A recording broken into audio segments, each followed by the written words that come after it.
माधव, जरा इन खाली बर्तनों की तरफ भी अपनी नजर डालिए। आखिर कब तक हम सिर्फ उम्मीदों के सहारे जिंदा रहेंगे? पूरे गांव में हमारी ही ऐसी बदकिस्मत चौखट है जहां महीने के 15 दिन चूल्हा सिर्फ राख उगलने के लिए जलता है। पड़ोस की स्त्रियां नए कपड़ों और गहनों की बातें करती हैं और मैं यहाँ सिर्फ 2 वक्त की रोटी के लिए तरसती रहती हूँ। भाग्यवान, तुम जानती हो कि मैं मेहनत करने में कोई कसर नहीं छोड़ता। सुबह सूरज निकलने से पहले जंगल जाता हूँ और शाम ढले भारी बोझ उठाकर लौटता हूँ। लकड़ी काटना ही मेरा पुरखों का हुनर है और इसी से हमारा गुजारा चलता है। वक्त बुरा है, मैं मानता हूँ, पर मेहनत का फल कभी ना कभी तो मिलता ही है। तुम चिंता मत करो, मैं आज जंगल के उस हिस्से में जाऊंगा जहाँ की लकड़ियाँ शहर के बाजार में ऊंचे दामों पर बिकती हैं। बस तुम थोड़ा धैर्य रखो, भगवान सब ठीक कर देगा। धैर्य? पिछले 10 सालों से मैं धैर्य का ही घूंट पीकर जी रही हूँ माधव। आपकी ये बातें अब मुझे दिलासा नहीं बल्कि जख्म देती हैं। लकड़ी काटने के अलावा भी दुनिया में बहुत से काम हैं। आप किसी जमींदार के यहाँ मजदूर क्यों नहीं बन जाते, या फिर शहर जाकर कोई ढंग की नौकरी क्यों नहीं ढूंढते? लकड़ी काटकर आप सिर्फ अपना कंधा तोड़ रहे हैं, गरीबी नहीं। मैं अब इस भूख को बर्दाश्त नहीं कर सकती। मुझे बस इतना चाहिए कि कम से कम हम दोनों रात को चैन की नींद सो सके, बिना इस डर के कि कल सुबह क्या खाएंगे। ठीक है भाग्यवान, अगर तुम्हें लगता है कि मेरी मेहनत काफी नहीं है तो मैं आज से ही दूसरे काम की तलाश शुरू कर दूंगा। मैं लकड़ियां काटने के साथ साथ गांव के जमींदार से भी बात करूंगा कि क्या उनके पास मेरे लिए कोई और काम है। मैं नहीं चाहता कि तुम्हारी आंखों में कभी भी दुखों के बादल छाएं। मैं वादा करता हूं कि मैं हार नहीं मानूंगा। बस आज का दिन किसी तरह काट लो। शाम को जब मैं लौटूंगा तो शायद कोई अच्छी खबर लेकर आऊं। अब मुस्कुरा दो, तुम्हारी मुस्कान ही मेरी असली पूंजी है। तभी अचानक दरवाजे पर हल्की सी दस्तक हुई। केशव उठा और बाहर गया। दरवाजे पर एक बूढ़ा साधु खड़ा था। चेहरा शांत, आंखें तेजस्वी, लेकिन शरीर बेहद कमजोर। बेटा, क्या इस प्यासे राही को थोड़ा सा शीतल जल मिल सकता है? मैं मीलों का सफर तय करके आ रहा हूं और अब मेरी देह मेरा साथ नहीं दे रही। कंठ सूख गया है और पैरों में छाले पड़ गए हैं। अगर तुम्हारे पास थोड़ा सा अन्न भी हो तो इस बूढ़े को दान कर दो। मुझे किसी राजसी भोग की इच्छा नहीं है, बस एक निवाला मिल जाए ताकि मैं अपनी यात्रा जारी रख सकूं। ईश्वर तुम्हारी इस सेवा को स्वीकार करेगा और तुम्हारे घर के भंडार हमेशा भरे रहेंगे। प्रणाम महात्मा जी, आपका मेरे द्वार पर आना मेरा सौभाग्य है, लेकिन मैं आपको किस मुंह से बताऊं कि मेरे पास आपको खिलाने के लिए एक दाना भी नहीं है। हम खुद पिछले कल से भूखे हैं। मेरी कुटिया में केवल खाली बर्तन और गरीबी का डेरा है। लेकिन हाँ, मैं आपको प्यासा नहीं जाने दूंगा। मैं अभी अंदर से ठंडा जल लेकर आता हूँ। भोजन न दे पाने का मुझे बहुत दुख है, कृपया मुझे क्षमा कर दीजिएगा। पुत्र, दुखी मत हो। दान देने के लिए धन की नहीं, मन की जरूरत होती है। तुम्हारी आंखों में जो करुणा है वो किसी भी 56 भोग से कहीं अधिक तृप्ति देने वाली है। तुम जल ले आओ, वही मेरे लिए अमृत के समान होगा। इंसान की असलियत उसके अभाव में ही पता चलती है, और तुमने अभाव में होकर भी अतिथि सत्कार का धर्म निभाया है। जाओ बेटा, जल ले आओ। मैं यहीं तुम्हारी प्रतीक्षा कर रहा हूं। तुम्हारी सादगी ने मेरा मन जीत लिया है। माधव ने जैसे ही योगी को जल पिलाया, योगी का चेहरा चमक उठा। उन्होंने प्रसन्न होकर माधव को आशीर्वाद दिया। माधव, तुम्हारी सेवा भावना से मैं अत्यंत प्रसन्न हूं। मैं तुम्हें 3 ऐसे वरदान देता हूं जो साधारण मनुष्यों की पहुंच से बाहर हैं। तुम जो भी मांगोगे वो सच हो जाएगा। अपनी पहली इच्छा बताओ पुत्र, लेकिन याद रहे, वरदान का उपयोग सोच समझ कर करना। धन, वैभव, आयु या शक्ति, तुम कुछ भी मांग सकते हो। बोलो, तुम्हारी पहली अभिलाषा क्या है? महात्मा जी, आपने मुझे बड़ी परीक्षा में डाल दिया। वैसे तो मुझे बहुत कुछ चाहिए, पर मैं अपनी बुद्धि का प्रयोग करना चाहता हूँ। मेरा पहला वरदान ये है कि मेरी ये कुल्हाड़ी, जिसे मैं अपनी जान से ज्यादा चाहता हूँ, जो भी इसे हाथ लगाए वो मेरी आज्ञा के बिना इसे छोड़ ना पाए, और अगर वो इसे चलाना शुरू करे तो जब तक मैं रुकने को न कहूँ वो रुक न सके। क्या आप मुझे ऐसा विचित्र वरदान दे सकते हैं? मुझे लगता है कि ये मेरे बहुत काम आएगी। अजीब मांग है, पर वचन के अनुसार तथास्तु। तुम्हारी कुल्हाड़ी अब तुम्हारी आज्ञा की गुलाम है। अब बिना समय गवाए अपनी दूसरी इच्छा प्रकट करो। याद रखना, तुम्हारे पास केवल 2 और मौके बचे हैं। क्या तुम्हें सोने की खदानें चाहिए या फिर कोई ऐसा महल जो बादलों को छूता हो? संसार की हर सुख सुविधा तुम्हारे कदमों में हो सकती है। बस एक बार अपने मन की बात कहो और चमत्कार देखो। महाराज, दूसरी इच्छा के लिए मैं इस पुरानी लकड़ी की कुर्सी को चुनता हूँ। मैं चाहता हूँ कि जो कोई भी इस कुर्सी पर एक बार बैठ जाए, वो मेरी अनुमति के बिना यहाँ से हिल तक न सके। वो इस कुर्सी से ऐसा चिपक जाए जैसे पत्थर पर लकीर। चाहे कोई कितना भी बलवान क्यों ना हो, मेरी मर्जी के बिना उसका उठना नामुमकिन हो जाए। बस यही मेरी दूसरी विनती है। मुझे विश्वास है कि आप मेरी इस इच्छा को भी पूरा करेंगे। तुम्हारी सोच किसी आम आदमी जैसी नहीं है माधव। ये वरदान भी तुम्हें दिया। अब आखिरी और तीसरी इच्छा की बारी है। सोच लो, क्या तुम अपनी गरीबी हमेशा के लिए खत्म नहीं करना चाहोगे? क्या तुम्हें अपने लिए लंबी आयु यानी रोगी काया नहीं चाहिए? ये अंतिम अवसर है। इसके बाद मैं अदृश्य हो जाऊंगा और फिर कभी नहीं मिलूंगा। अपनी तीसरी इच्छा मांगो और अपने भाग्य का फैसला खुद करो। महात्मा जी, तीसरी इच्छा के रूप में मैं चाहता हूं कि मेरा ये जो चमड़े का पुराना थैला है, इसके भीतर मैं जो कुछ भी डाल दूं, चाहे वो कोई वस्तु हो, सोना हो या कोई जीवित प्राणी, उसे मेरे अलावा कोई और बाहर न निकाल सके। वो उस थैले की गहराई में तब तक कैद रहे जब तक मैं खुद उसे आजाद न करूं। यही मेरी अंतिम मांग है। तुम्हारी सोच किसी आम आदमी जैसी नहीं है माधव। विचित्र मांगे हैं, पर वचन के अनुसार तथास्तु। तुम्हारी तीनों मांगे पूरी हुई। याद रखना, वरदान तभी काम आते हैं जब उनका उपयोग सही समय पर हो।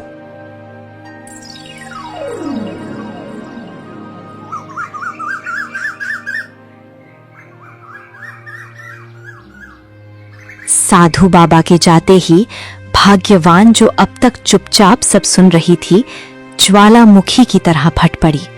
उसे लगा कि माधव ने अपनी मूर्खता से सुनहरे भविष्य की बलि दे दी है। वाह माधव, क्या गजब की बुद्धिमानी दिखाई है आपने। साक्षात देवता आपके द्वार पर आकर कह रहे थे कि धन मांग लो, सुख मांग लो, पर आपने क्या मांगा? कुल्हाड़ी, कुर्सी और थैला। क्या इन बेजान चीजों से मेरा पेट भरेगा? क्या इन वरदानों से हमारे सिर की छत पक्की हो जाएगी? मैं यहाँ दाने दाने को तरस रही हूँ और आपने फालतू वरदान मांग लिया। आज आपने साबित कर दिया कि आप कभी तरक्की नहीं कर सकते। काश वो वरदान मुझे मांगने का मौका मिलता, तो आज मैं इस झोपड़ी को महल बना देती। भाग्यवान, तुम जो देख रही हो वो केवल साधारण चीजें हैं, पर मैं जो देख रहा हूं वो एक सुरक्षा कवच है। कभी कभी सीधे तरीके से मांगा हुआ धन टिकता नहीं है, पर बुद्धि से बनाई गई संपत्ति सदा साथ रहती है। तुम मुझ पर भरोसा रखो। ये 3 वरदान हमें वो सब कुछ दिलाएंगे जो तुम चाहती हो। मैंने जो मांगा है उसके पीछे गहरा रहस्य है जो वक्त आने पर तुम्हें समझ आ जाएगा। फिलहाल शांत हो जाओ, क्योंकि आने वाला समय बहुत बड़ी चुनौतियां लेकर आने वाला है। पत्नी के तानों से आहत होकर माधव अपनी पुरानी कुल्हाड़ी कंधे पर रखकर चंदनपुर के सबसे घने और डरावने जंगल की ओर निकल पड़ा। दोपहर की तपती धूप पेड़ों की घनी छांव को चीरने की कोशिश कर रही थी। माधव एक पुराने बरगद के पेड़ के नीचे बैठ गया। उसका मन अशांत था और पेट में भूख की आग जल रही थी। उसे लग रहा था कि शायद उसने सच में वरदान मांगने में गलती कर दी। हे भगवान, क्या मेरी किस्मत में हमेशा ठोकरें खाना ही लिखा है? भाग्यवान सही कह रही थी। अगर मैं उस महात्मा से सोने की मोहरें मांग लेता तो कम से कम आज मुझे इस तरह भटकना तो नहीं पड़ता। पेट में अन्न का दाना ही नहीं, जंगल में भी अब सूखी लकड़ियां मिलना मुश्किल हो गया है। ऐसा लगता है जैसे ये पेड़ भी मेरी गरीबी का मजाक उड़ा रहे हैं। समझ नहीं आता कि मैं घर वापस किस मुंह से जाऊंगा। वहां तो सिर्फ खाली बर्तन और पत्नी की शिकायतें मेरा इंतजार कर रही हैं। तभी झाड़ियों के पीछे से एक विचित्र बूढ़ा व्यक्ति बाहर निकला और चेहरे पर एक अजीब सी कुटिल मुस्कान थी। वो धीरे धीरे माधव की ओर बढ़ने लगा। माधव ने गौर किया कि उस बूढ़े के चलने की आवाज सामान्य नहीं थी। जब उसने नीचे देखा तो उसके होश उड़ गए। उस बूढ़े के पैर इंसानों जैसे नहीं बल्कि बकरियों के खुरों जैसे थे। अरे ओ नौजवान, इतना उदास होकर इस वीराने में क्यों बैठे हो? तुम्हारी आहें तो इस जंगल के पत्तों को भी सुखा रही हैं। क्या बात है? क्या तुम्हारी पत्नी ने तुम्हें घर से निकाल दिया है या फिर ये गरीबी का भूत तुम्हारा पीछा नहीं छोड़ रहा? देखो, मैं इस जंगल का बहुत पुराना निवासी हूँ और मैं लोगों के दुख भांप लेता हूँ। तुम्हारी हालत देखकर मुझे तुम पर दया आ रही है। अगर तुम चाहो तो मैं तुम्हारी सारी दरिद्रता एक पल में दूर कर सकता हूँ। बस तुम्हें मेरी एक छोटी सी शर्त माननी होगी। बोलो, क्या तुम अपनी किस्मत बदलना चाहते हो? प्रणाम महानुभाव, आप अचानक इस घने जंगल में कहां से आ गए और आपको कैसे पता चला कि मैं अपनी पत्नी से परेशान होकर यहाँ बैठा हूँ? आपकी बातें सुनकर मुझे थोड़ा अजीब लग रहा है। और ये आपके पैर, आप कोई साधारण मनुष्य तो नहीं लगते। कहीं आप वही मायावी राक्षस तो नहीं जिसकी कहानियां हमारे बुजुर्ग सुनाया करते थे, जो लोगों को लालच देकर उनका सब कुछ छीन लेता है? मुझे आपसे बात करने में डर लग रहा है, फिर भी मेरी जिज्ञासा शांत कीजिए कि आप आखिर हैं कौन और मुझसे क्या चाहते हैं? हा हा हा हा, तुम तो बहुत चतुर निकले लकड़हारे। हाँ, तुमने सही पहचाना। मैं इस मायावी साम्राज्य का स्वामी हूँ। पर डरो मत, मैं तुम्हें चोट पहुंचाने नहीं बल्कि तुम्हारी झोली भरने आया हूँ। देखो, मेरे पास सोने की मोहरों से भरी ये 3 थैलियां हैं। इन्हें ले जाओ और अपनी पत्नी के हर सपने को पूरा करो। अच्छा खाना खाओ, अच्छा पहनो और इस झोपड़ी की जगह महल बना लो। बदले में मुझे बस इतना चाहिए कि आज से ठीक 1 साल बाद तुम्हें मेरे साथ मेरे लोक में चलना होगा और मेरी गुलामी करनी होगी। 1 साल की पूरी आजादी और बेहिसाब दौलत। सोच लो, सौदा बुरा नहीं है। माधव समझ गया था कि ये शैतानी राक्षस उसे अपनी जाल में फंसाना चाहता है, लेकिन घर की गरीबी और भाग्यवान के तानों को याद कर उसका मन डोल गया। उसने सोचा कि क्यों ना अभी ये धन ले लिया जाए और बाद में उन वरदानों का इस्तेमाल करके इस राक्षस से निपटा जाए। मालिक, आपकी बात तो सच है। इस तरह रोज रोज भूखे मरने से तो अच्छा है कि 1 साल तक राजाओं जैसी जिंदगी जी ली जाए। मेरी पत्नी को हमेशा मुझसे शिकायत रहती है कि मैं उसके लिए कुछ नहीं कर पाता। कम से कम इन मोहरों से उसे 1 साल की खुशियां तो मिल पाएंगी। पर मुझे डर है कि 1 साल बाद जब आप मुझे लेने आएंगे तो मेरी पत्नी और बच्चों का क्या होगा। खैर, जो होगा सो देखा जाएगा। मैं आपके इस सौदे के लिए तैयार हूँ। मुझे वो सोने की थैलियां दे दीजिए ताकि मैं अपनी बदहाली को दूर कर सकूं, और 1 साल बाद मैं आपके साथ चलने का वादा करता हूँ। बहुत खूब, मुझे तुम्हारी बुद्धिमानी पसंद आई। ये लो सोने की 3 थैलियां। इनमें इतनी दौलत है कि तुम 7 जन्मों तक बैठकर खा सकते हो। जाओ और अपनी जिंदगी के हर पल का आनंद लो। ऐश करो, दान पुण्य करो या जो जी में आए वो करो। लेकिन याद रखना लकड़हारे, मैं ठीक 1 साल बाद इसी जगह इसी वक्त तुम्हें लेने आऊंगा। अगर तुमने भागने की कोशिश की तो मेरा प्रकोप पूरे गांव को भस्म कर देगा। अब जाओ और अपनी पत्नी को ये खुशियां दे दो। हमारी मुलाकात अब 1 साल बाद होगी। तब तक के लिए विदा।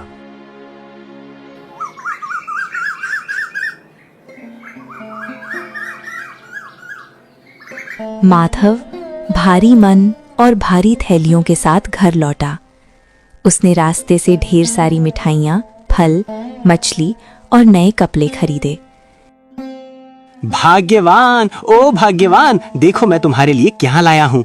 अब तुम्हें कभी भूखा नहीं सोना पड़ेगा और ना ही उन फटे हुए कपड़ों में रहना होगा। देखो, मैं बाजार से तुम्हारे लिए रेशमी वस्त्र और सबसे बढ़िया पकवान लाया हूँ। और ये देखो, सोने की मोहरों से भरी थैलियाँ। अब हम इस पुरानी कुटिया को तोड़कर एक आलीशान मकान बनाएंगे। पूरे चंदनपुर में हमारे जैसा अमीर कोई नहीं होगा। अब मुस्कुराओ और अपनी इस नाराजगी को छोड़ दो, क्योंकि तुम्हारे पति ने तुम्हारी सारी इच्छाएं पूरी करने का रास्ता ढूंढ लिया है। अरे, ये सब क्या है माधव? सुबह तो आपके पास एक कौड़ी नहीं थी और अभी दोपहर ढलते ही आप सोने की थैलियां लेकर आ गए। क्या आपने कहीं चोरी की है या किसी का खून किया है? इतने सारे पैसे आपको भला कौन दे सकता है? और ये मिठाइयाँ, ये कपड़े, मेरा तो सिर चकरा रहा है। मुझे सच सच बताइए कि ये धन कहाँ से आया है? कहीं ऐसा ना हो कि इन सुखों के बदले हमें कोई बहुत बड़ी कीमत चुकानी पड़े। मुझे आपकी आंखों में वो खुशी नहीं दिख रही जो इतनी दौलत मिलने पर होनी चाहिए। आप कुछ छुपा रहे हैं ना? भाग्यवान, तुम बहुत सवाल पूछती हो। मैंने कोई चोरी नहीं की है। मुझे जंगल में एक बहुत बड़ा काम मिला है जिसके लिए मालिक ने मुझे ये पेशगी दी है। उन्होंने कहा है कि मैं 1 साल तक आराम करूं और फिर उनके काम पर लौटूं। बस तुम इतना समझ लो कि अब हमारे अच्छे दिन आ गए हैं। आने वाले 1 साल में हम वो सब करेंगे जो हमने कभी सोचा भी नहीं था। जो भविष्य में होगा उसकी चिंता आज क्यों करना? अभी तो बस इस भोजन का आनंद लो और अपनी खुशियां मनाओ। बाकी सब मुझ पर छोड़ दो। भाग्यवान खुश तो थी, पर उसके मन के किसी कोने में एक अनजाना डर बैठ गया था। समय अपनी गति से चलता रहा। माधव, आज साल का आखिरी दिन है और आप सुबह से पागलों की तरह इस पुरानी कुल्हाड़ी को क्यों घूर रहे हैं? हमारे पास अब सोने की कमी नहीं है, फिर भी आप इस फटी पुरानी कुल्हाड़ी और लकड़ी की बेकार कुर्सी को अपनी जान से ज्यादा संभाल कर रखते हैं। मुझे सच सच बताइए, वो मालिक कौन है जिसने आपको इतना धन दिया और आज वो आपको कहाँ ले जाने वाला है? आपकी चुप्पी मुझे अंदर ही अंदर खाई जा रही है। क्या हम हमेशा के लिए जुदा होने वाले हैं? अगर ऐसा है तो मुझे ये धन दौलत नहीं चाहिए, मुझे बस अपने पति का साथ चाहिए। क्या आप मुझ पर इतना भी भरोसा नहीं करते कि अपनी परेशानी मुझे बता सके? भाग्यवान, तुम व्यर्थ ही घबरा रही हो। मैंने तुम्हें पहले भी कहा था कि वक्त आने पर सब पता चल जाएगा। आज वो घड़ी आ गई है। जो धन हम पिछले 1 साल से इस्तेमाल कर रहे हैं वो कोई साधारण धन नहीं था। उसे पाने के लिए मैंने अपनी जान का सौदा किया है। लेकिन घबराओ मत, मैंने उस महात्मा से जो 3 वरदान मांगे थे वो आज हमारी रक्षा करेंगे। तुम बस इतना करो कि जब वो अतिथि यहाँ आए तो तुम घर के अंदर रहना और चाहे जो हो जाए बाहर मत आना। आज मैं दिखा दूंगा कि एक साधारण इंसान की बुद्धि बड़े से बड़े मायावी को कैसे परास्त कर सकती है। बस मुझ पर विश्वास रखो और प्रार्थना करो। वो बूढ़ा आदमी अब अपने असली रूप में था, एक भीमकाय राक्षस जिसकी लंबी सींगें थीं और आंखों से अंगारे बरस रहे थे। लकड़हारे, समय समाप्त हुआ। देखो, मैं अपना वादा निभाने आ गया हूँ। तुमने 1 साल तक मेरे धन पर खूब ऐश की, अच्छे पकवान खाए, पर अब भुगतान का समय है। चलो, अपनी ये कुल्हाड़ी उठाओ और मेरे पीछे पीछे मेरे नरक लोक की ओर चलो। वहां तुम्हें अनंत काल तक मेरी गुलामी करनी होगी। अब देर मत करो, मेरी भूख बढ़ रही है और मुझे इंसानों को तड़पाने में बड़ा मजा आता है। क्या तुम तैयार हो अपने मालिक के साथ चलने के लिए, या फिर मुझे तुम्हें घसीट कर ले जाना पड़ेगा? अपनी पत्नी से विदा ले लो, क्योंकि अब तुम उसे कभी दोबारा नहीं देख पाओगे। प्रणाम मालिक, आप आ गए। मैं तो आपका ही इंतजार कर रहा था। भला मैं अपने वादे से कैसे मुकर सकता हूँ? मैं चलने के लिए बिल्कुल तैयार हूँ। आखिर आपने मुझे 1 साल तक राजाओं वाली जिंदगी जो दी है। लेकिन मालिक, जाने से पहले मेरी एक छोटी सी विनती है। देखिए, मैंने अपने बच्चों के लिए ये ढेर सारी लकड़ियां इकट्ठा की हैं ताकि मेरे जाने के बाद उन्हें सर्दी न लगे। बस इतनी सी लकड़ियां काटनी बाकी रह गई हैं। अगर आप महानता दिखाते हुए अपनी दिव्य शक्ति से इन 2-4 कुंदों को फाड़ दें तो मैं चैन से आपके साथ चल सकूंगा। आपके लिए तो ये पल भर का काम है। क्या आप अपने सेवक पर इतना सा उपकार करेंगे? तुम इंसान भी कितने भावुक होते हो, जाते जाते भी लकड़ियों की चिंता कर रहे हो। लाओ, इधर दो ये खिलौना जैसी कुल्हाड़ी। देखो मैं इसे कैसे एक ही वार में चकनाचूर करता हूं। ये लो और ये लो। अरे, ये क्या हो रहा है? ये कुल्हाड़ी मेरे हाथों से चिपक क्यों गई है? मैं इसे छोड़ना चाहता हूं पर ये मेरे हाथों को जकड़ती जा रही है। और मेरा शरीर अपने आप वार किए जा रहा है। मैं रुकना चाहता हूं पर मेरे हाथ रुक नहीं रहे। लकड़हारे, ये क्या जादू किया है तूने? मुझे रोक, मैं कह रहा हूं, मुझे अभी के अभी रोक, वरना मैं इस पूरी जगह को तबाह कर दूंगा। अरे मालिक, इतनी जल्दी थक गए? आप तो कह रहे थे कि ये आपके लिए बच्चों का खेल है। काटिए मालिक, अभी तो बहुत सारी लकड़ियां बाकी हैं। आप शायद भूल गए, इस कुल्हाड़ी को जो भी पकड़ता है वो मेरी आज्ञा के बिना इसे छोड़ नहीं सकता, और जब तक मैं ना कहूँ वो रुक भी नहीं सकता। अब काटते रहिए लकड़ियाँ पूरी रात। मुझे तो अब नींद न रही है, मैं जाकर थोड़ा आराम करता हूँ। जब आप थक कर चूर हो जाए और आपकी हड्डियाँ जवाब देने लगे तब मुझे पुकारिएगा। तब तक इस मुफ्त की मजदूरी का आनंद लीजिए, महाबली राक्षस राज। माधव, बेटा माधव, मुझे बचा ले, मैं हार गया। तुम्हारी बुद्धि के आगे मेरी माया फेल हो गई। मेरे हाथ अब फटने वाले हैं, मेरा दम घुट रहा है। कृपया मुझे इस कुल्हाड़ी के चंगुल से आज़ाद कर दो। मैं कसम खाता हूँ कि मैं तुम्हें अभी नहीं ले जाऊँगा। मैं तुम्हें 1 और साल की मोहलत देता हूँ और साथ में 3 और सोने की थैलियाँ भी दूंगा। बस मुझे इस नरक से निकालो। मैं अब एक पल भी ये कुल्हाड़ी नहीं चला सकता। मुझ पर दया करो। अच्छा, तो अब आप रास्ते पर आए। 1 साल की मोहलत और 3 थैलियां? नहीं नहीं मालिक, इतना कम तो मेरी मेहनत का हर्जाना भी नहीं है। अगर आप आजाद होना चाहते हैं तो आपको मुझे 5 थैलियां सोने की मोहरें देनी होंगी और वादा करना होगा कि आप अगले 2 साल तक इधर नजर भी नहीं आएंगे। अगर मंजूर है तो मैं कुल्हाड़ी को रुकने का आदेश दूं। मंजूर है, मुझे सब मंजूर है। 5 क्या, तुम 7 थैलियां ले लो, पर मुझे इस जादुई फंदे से छुड़ाओ। मैं अगले 2 साल तक इस गांव की सीमा में भी कदम नहीं रखूंगा। ये लो तुम्हारी सोने की थैलियां। मैंने अपनी माया से उन्हें तुम्हारे आंगन में प्रकट कर दिया है। अब बस इस कुल्हाड़ी को रुकने को कहो। मेरी शक्ति अब जवाब दे रही है। माधव ने कुल्हाड़ी को रुकने का आदेश दिया। कुल्हाड़ी तुरंत राक्षस के हाथ से छूटकर गिर गई। राक्षस बिना पीछे मुड़े वहां से भाग खड़ा हुआ। समय का पहिया अपनी गति से चलता रहा और देखते ही देखते 2 साल का लंबा अरसा बीत गया। माधव, आज 2 साल पूरे होने को है। पिछली बार आपने उस राक्षस को अपनी जादुई कुल्हाड़ी से धूल चटा दी थी, लेकिन मुझे डर है कि वो इस बार और भी ज्यादा तैयारी के साथ आएगा। क्या आपको नहीं लगता कि हमें ये गांव छोड़कर कहीं दूर चले जाना चाहिए? ये ऐशो आराम, ये महल सब बेकार हैं अगर आप सुरक्षित नहीं हैं। मेरी रातों की नींद उड़ गई है। हराहट पर मुझे वही भयानक चेहरा याद आता है। भाग्यवान, तुम व्यर्थ ही अपने मन को अशांत कर रही हो। भय शत्रु की सबसे बड़ी शक्ति होती है और मैं उसे ये शक्ति नहीं देना चाहता।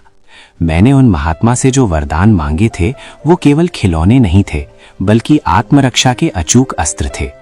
आज की शाम हमारे लिए एक नई परीक्षा है और मैं इसके लिए पूरी तरह तैयार हूं। ओ लकड़हारे, बाहर निकल। आज 2 साल पूरे हो गए हैं और तेरा काल द्वार पर खड़ा है। तूने पिछली बार मुझे अपनी उस घटिया कुल्हाड़ी से बेवकूफ बनायागा, लेकिन याद रखना कि एक ही चाल 2 बार काम नहीं आती। इस बार मैं ना तो तेरी किसी चीज को हाथ लगाऊंगा और ना ही तेरी बातों में आऊंगा। अरे मालिक, आप आ गए। मैं तो कब से आपकी प्रतीक्षा कर रहा था। आप तो बाहर ही रुक गए। क्या आप अपने इस पुराने सेवक से इतना डर गए हैं? देखिए, मैं तो जलने के लिए बिल्कुल तैयार खड़ा हूँ। पिछली बार जो हुआ उसके लिए मैं आपसे क्षमा चाहता हूँ। वो तो बस एक मजाक था। आइए, अंदर आइए। आप इतनी दूर से थके हारे आए होंगे, कम से कम थोड़ा विश्राम तो कर लीजिए। देखिए, मैंने आपके स्वागत के लिए आंगन में अपनी सबसे आरामदायक कुर्सी रखी है। बस 5 मिनट वहाँ बैठिए। मैं अपनी पत्नी से विदा लेकर और अपना थोड़ा सामान समेटकर तुरंत आपके साथ चलता हूँ। राक्षस माधव की बात सुनकर सोच में पड़ गया। उसे लगा कि माधव शायद हार मान चुका है। उसने चारों तरफ देखा। वहां ना तो कोई कुल्हाड़ी थी और ना ही कोई हथियार। आंगन के बीचों बीच बस एक साधारण सी लकड़ी की कुर्सी रखी थी। अपनी थकान और माधव की विनम्रता को देखते हुए राक्षस ने सोचा कि थोड़ा आराम करने में कोई बुराई नहीं है। लगता है तुझे अब अपनी असलियत समझ आ गई है। अच्छा है कि तूने सरेंडर कर दिया, वरना मैं आज बहुत गुस्से में था। खैर, तू कहता है तो मैं 5 मिनट यहाँ बैठ जाता हूँ, पर याद रखना, अगर तूने कोई चालाकी की तो तेरा अंजाम बहुत बुरा होगा। ये कुर्सी तो सच में बहुत आरामदायक है। अब जा, जल्दी से अपना सामान ले आ और अपनी पत्नी को आखिरी बार देख ले। मैं यहाँ बैठ के तेरा इंतजार कर रहा हूँ। अरे मालिक, आपको कुर्सी पसंद आई ये जानकर मुझे बहुत प्रसन्नता हुई। पर क्या आप जानते हैं, ये कुर्सी जितनी आरामदायक बैठने में है, उठने में उतनी ही कष्टदायक है। जरा कोशिश तो कीजिए उठने की। क्या हुआ मालिक, आप तो हटने का नाम ही नहीं ले रहे। लगता है आप मेरी इस तुच्छ कुर्सी के प्यार में पड़ गए हैं। मैंने आपको बताया नहीं था कि जो भी इस कुर्सी पर एक बार विराजमान हो जाता है वो मेरी आज्ञा के बिना यहाँ से हिल तक नहीं सकता। राक्षस ने पूरी ताकत लगा दी। उसने जोर जोर से चिल्लाया और अपनी मायावी शक्तियों का उपयोग किया, पर वो कुर्सी से टस से मस न हुआ। ऐसा लग रहा था जैसे वो कुर्सी का ही एक हिस्सा बन गया हो। वो जितना जोर लगाता कुर्सी उसे उतना ही कसकर जकड़ लेती। हार मानकर वो फिर से गिड़गिड़ाने लगा। माधव, ये तूने फिर से मेरे साथ क्या किया? मुझे छोड़ दे, मैं इस कुर्सी से चिपक गया हूँ, मेरी हड्डियां चटक रही हैं। मुझे लगा था तू सुधर गया होगा, पर तू तो पहले से भी ज्यादा खतरनाक निकला। मुझे इस कैद से आजाद कर दे। मैं वादा करता हूँ कि मैं तुझे कभी अपने लोक नहीं ले जाऊंगा। मुझे बहुत दर्द हो रहा है लकड़हारे, क्या तुझे मुझ पर दया नहीं आती? मैं कसम खाता हूँ कि मैं फिर कभी इधर नहीं आऊंगा। बस मुझे इस लकड़ी के शैतान से अलग कर दे। दया? आप एक राक्षस होकर दया की बात कर रहे हैं? आप तो मुझे खत्म करने आए थे। देखिए मालिक, मैं कोई बुरा इंसान नहीं हूं, पर मैं अपनी सुरक्षा करना जानता हूं। अगर आप आजाद होना चाहते हैं तो पिछली बार से दुगनी कीमत चुकानी होगी। मुझे 10 थैलियां सोने की मोहरें चाहिए, और इस बार आपको वादा करना होगा कि आप अगले 5 सालों तक इस इलाके की तरफ मुड़कर भी नहीं देखेंगे। अगर आपको यह सौदा मंजूर है तो कहिए।